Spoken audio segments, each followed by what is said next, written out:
Greetings. This is part 2 of Humble to Obey. In part 1, it speaks of the Lord making it known that Paul would suffer many things for his name's sake. God sends Ananias to Paul in Acts 9:15-16. But the Lord said unto him, Go thy way, for he is a chosen vessel unto me, to bear my name before the Gentiles and kings and the children of Israel. For I will show him how great things he must suffer for my name's sake. The Jews constantly persecuted Paul. For example, Acts 13:44-46. And the next Sabbath day came almost the whole city together to hear the word of God.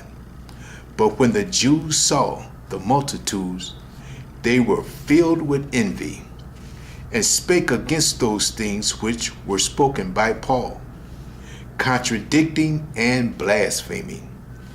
Then Paul and Barnabas waxed bold and said, It was necessary that the word of God should first have been spoken to you.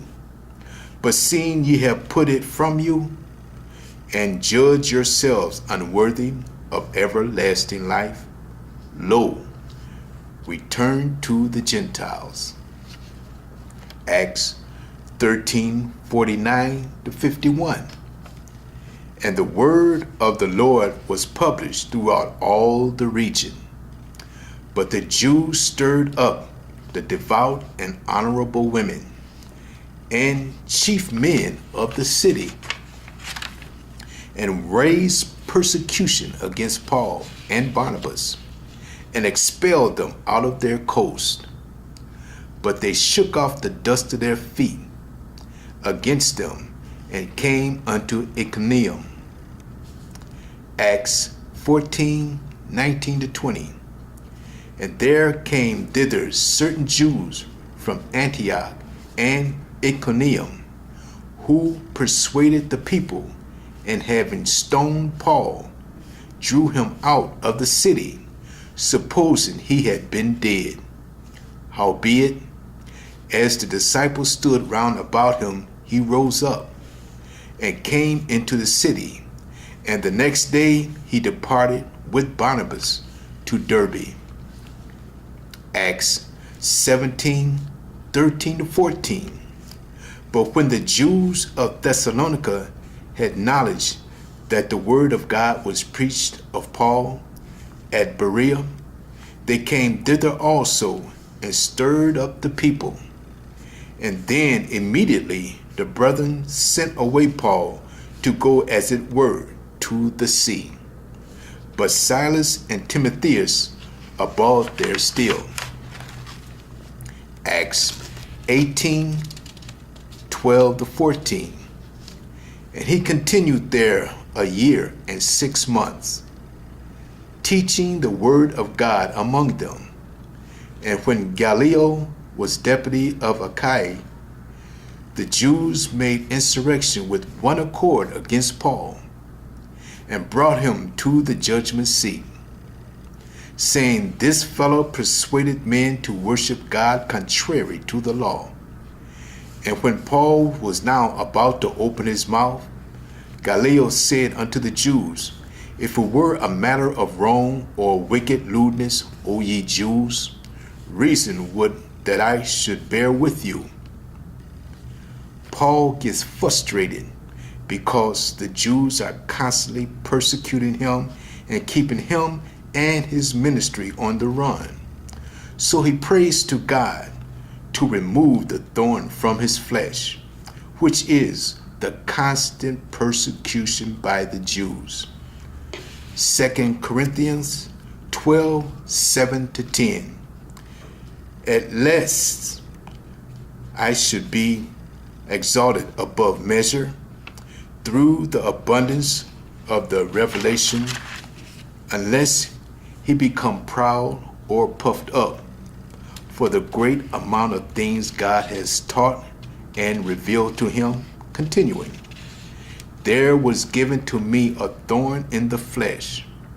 The constant persecution by the Jews was his thorn in his pride of the flesh.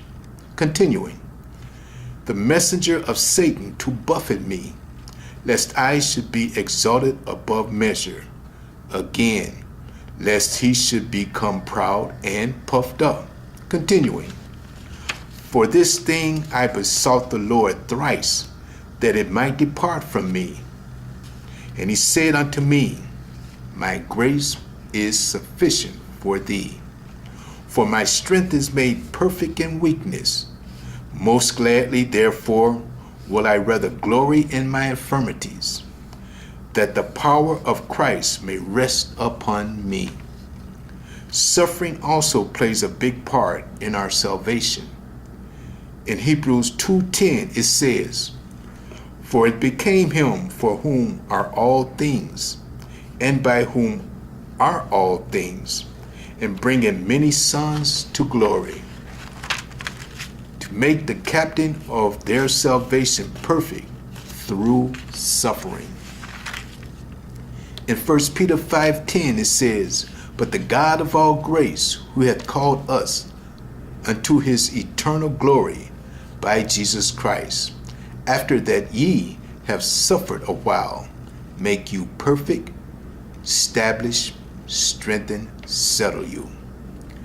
By enduring with the grace of God, the thorn in his flesh, which was the persecution by the Jews, he got the victory and was able to say in truth in 2 Timothy 4:7-8, I have fought a good fight. I have finished my course. I have kept the faith. Henceforth there is laid up for me a crown of righteousness, which the Lord, the righteous judge, shall give me at that day. And not to me only, but to all them also that love his appearing. God bless and keep those that humble themselves in order to receive his grace, to obey his word. God bless and keep you. Thank you.